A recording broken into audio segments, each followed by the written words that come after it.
Kim was really desperate for more arrangements. So hang on a second. There's a grouping here. What I wanted to show is for 10 tulips and 2 hydrangeas and just a couple sticks, you can get an awesome group. For now. Okay. Yes. Your containers you may use as rental pieces if you choose to. But if you set these 3 together on a bigger table, then you have a grouping for 10 tulips, 2 hydrangeas, and a little bit of grass and a couple butterflies. What a show for very little money. Absolutely. Okay, so all on one table, just a little bit different. Again, when we were in Atlanta this year, we found a couple of new sources for color glass. You know, one of our greatest fears, last year we found out that one of our importers that we bought from, and he allowed us to have some really low-cost containers, things we could sell for $1 and $1.50. And of course, the reason he did that was he wasn't getting enough money, and he went out of business. So when we went to Atlanta, we kind of scrambled. And not that this is only $1, but it's a fun glass container. David has taken and added some beautiful hot pink carnations. Again, if you look at Hitomi's, the brochure she did for us, this coloration is in there, right? And the hot pink and the oranges. He's taken the flat wire from Smithers Oasis and wrapped the neck of the vase, and then added a little bit of the aluminum wire to create the illusion up above. A couple of orange lilies, open. He's taken a little bit of the, we get them from several different people, but the adhesive diamonds you can just peel off and stick on. I love it. It's like the old penny candy we used to get on the roll of paper and you just pop it off and them up. Well, these are the same way. And I have to tell you, I stuck one on my mouse on my computer about a year ago, and it's still there, and it's still very I mean, it's not going to come off anytime soon. So the glue that is on there is a very good bonding agent. You don't have to worry about it going into the cooler, falling off during delivery. When you put it there, when you design, is where it's going to be 2 days later. Okay? And again, this vase is from Syndicate Sales. They have a nice, I believe it's 4 different vases, styles and colors in a case, so you can hit those bold colors to do something different. Not only did David use the Smithers wire to wrap the neck of the vase and come up and damage my beautiful Gerber daisies from Canada, but he's also taken that diamond ribbon and then added it to the vase just to upscale a little bit, give it a little bit of glitz and show, you know. One of the things, years ago, I worked for a shop downriver called Touch of Glass, and Ruth O'Brien owned it at the time. And when it would come to prom season and doing corsages for the young ladies, we used to set up a board. And we, you know, our basic corsage had baby's breath, the green velvet leaves, and some flowers, right? Well, we would add to that board some sequin leaves, some wire, it was called Mitsushiki at the time, we got it out of Japan, very colorful. We'd add different add-on rhinestones and things like that. And would you know that those young ladies, they loved the bling, and they were buying everything. So by the time you take a $20 corsage, and you'd add all the bling, and you'd have a $35 or $40 piece when you were done. But they would buy the pieces to add. So when you see things like this, you think, well, it's nice. Well, no, it's not for you and me. It's for the customer. Not only is it nice, it's different. They like it. They want to see it. You know. Let me share another story. And just so you don't fall into a rut. Going back to like with the Fujis, with the funeral work at Floyd's, sometimes we do things and we buy certain things because we know that's what we think our customers like, right? Well, years ago, we had a customer and we got a deal on some tinted daisies. Right? Now, I don't know about you folks, but I remember tinted daisies when we used to do those rainbow weddings, and you'd tint them lime green, baby blue, pink, and yellow to match the girls' dresses back in the early 70s, late 60s. So anyway, when I was at this customer store and I was swing driving for one of our regular route guys, and I mentioned to him we had tinted daisies, and he said, my customers would never, ever buy that. I said, really? He goes, no. I said, are you sure? Because, I mean, they're pretty popular back at the store. We're selling a lot. No. Well, as the story goes, right across the street from him was a little market. Not a little market, a very nice market. And that market was buying 4 cases of tinted daisies every week. because the young people were coming in, and that's what they were buying. That's what they love. I have a daughter at Grand Valley right now. You know what she loves? Those tie-dye color roses. The ones from Holland. Beautiful roses. You know, personally, I hate them. I think that's the ugliest thing. But again, it's because when I grew up, I was just spray painting things all the time. I don't want to do that anymore because they come in all these beautiful colors, right? But they haven't seen that. So when you're buying things or doing things with some of this glitzy wire or the diamond stuff, keep in mind, it's not for us, it's for them. Like this is another line that really matches up with that tall riser that I showed you earlier with the 3 candles that kind of go together. David's taken a 3-inch floater and some of the gems and orange, copper, I guess, copper. It's not always about the beautiful flowers in the garden style that Kim has done. Sometimes we're dealing with architectural pieces, clean bottles, different looks, and we're not using a lot of flowers, right? And maybe a lot of this is rental. I don't know. It all depends on how you run your business. Something a little bit different. David took the pink glass and then added the pink diamond ribbon to that. These are one of my favorite roses. It's called Cherry Brandy. It's got a very pretty mauve, hot pink petal on the outside and a very nice orange color to the inside. Really beautiful rose. One of the things I like about it too, look at the head size. That's a large head. It's going to be 8 centimeters, 7 or 8 centimeters in head size.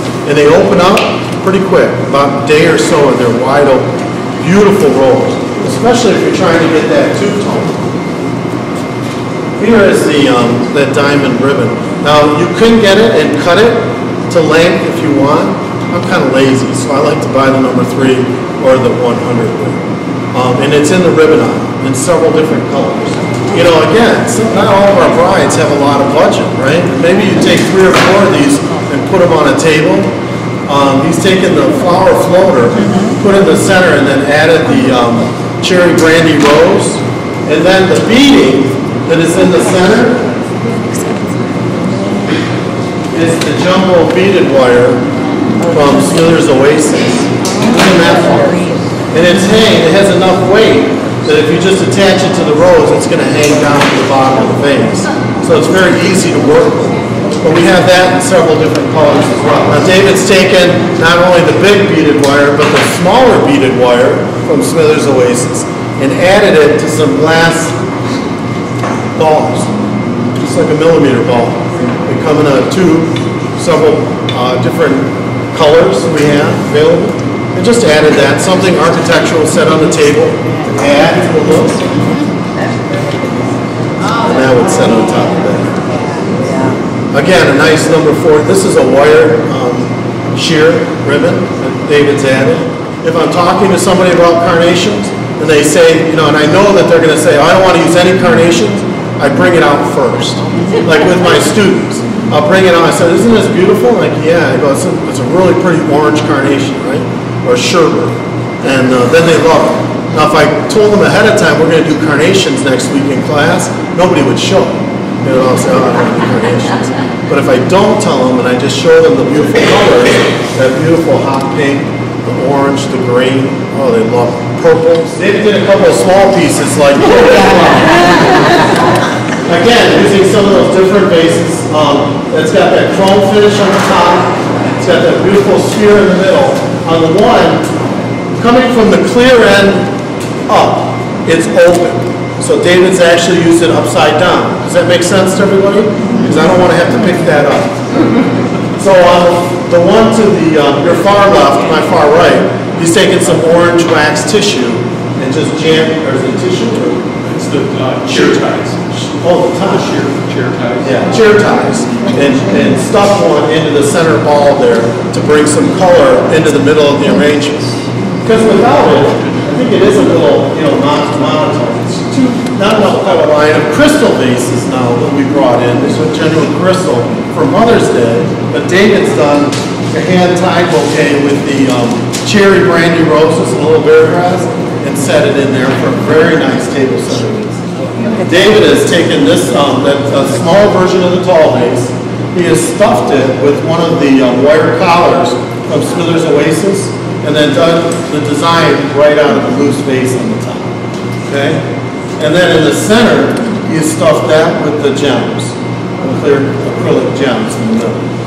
And use some of the Canadian Gerber daisies. So just to show you some of the different things you can do, again, I'm not going to carry it, but I hope you can see on the aluminum flat wire, David has taken and suspended 3 votive cups from the aluminum flat wire to bring some color all the way down to the table. Very well done, and not so hard to do. Very easy to do.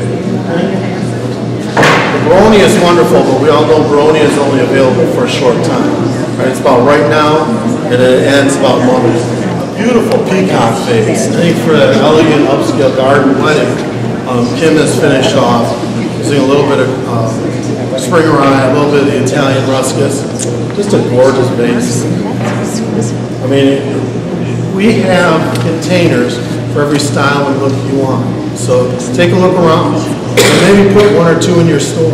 I always just suggest to people, because sometimes customers come in and say, well, I can't buy everything. I said, you don't need to buy everything, but what I would suggest is if you take one, find out if we can reorder it, number 1. Maybe it's an import item and I can't, but if I can reorder it, you can sell off of it, right? For instance, last year, one of our customers was going to do a bridal show.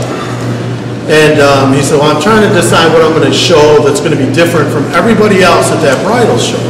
And I suggested to him that he take 2 of our horn vases out there. And I loaned them out for the day, signed for him, and then we just credited him the next week. Well, he sold 4 weddings using those vases as the lead-in. And the key was, I can get more. You know, if he would have bought those 2 and then sold 4 more weddings, and I can't get them, well, that's an issue. So sometimes it's a little bit harder, but when you're looking for those unique pieces or something different to do, you know, talk to us, ask us. That's why Kim and David are here as a resource to tell you, yes, we can get them. This is one of town's smaller centerpieces. And actually it's not, because I am not, and for those who know me, I am not a detail guy. I'm just like 30 roses in a vase and make it look beautiful. So what I did was I sprayed the Curly Willow silver, added it to this beautiful vase, added the ribbon and some of the silks, and then Melissa, who's around here somewhere, actually added all the beading for me. And I think it's beautiful. And honestly, I got to tell you, if you Google Branches Centerpiece Wedding, you're going to get about 100 shots, and this is one of them. It's a beautiful look, and if you use the spotlights that we carry, it'll give you something a little bit different. When she got done with it, I thought, well, I wanted to add, I was looking at the bullion wire from Smithers Oasis. I thought that was, I really liked that. And I was thinking of a way where I could just drape it over the top. And again, I'm really lazy. So I thought, well, if I tie some silk dendrobium blooms to it, and then just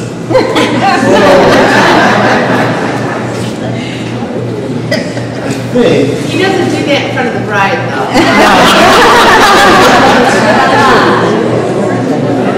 Looked like he planned it that way. It looks great.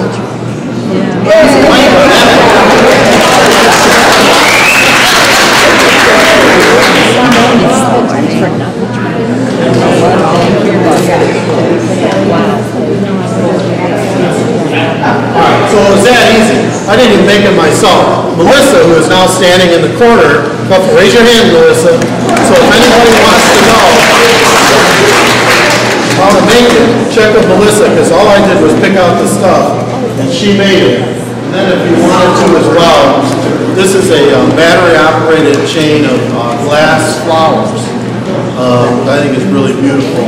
You could very easily weave that into the arrangement, but I'm not going to try that right now. I want to thank you all very much for coming today. I appreciate you being here. If you have any questions about any of the designs that were done, please come see us after the show. We'll be here the whole time.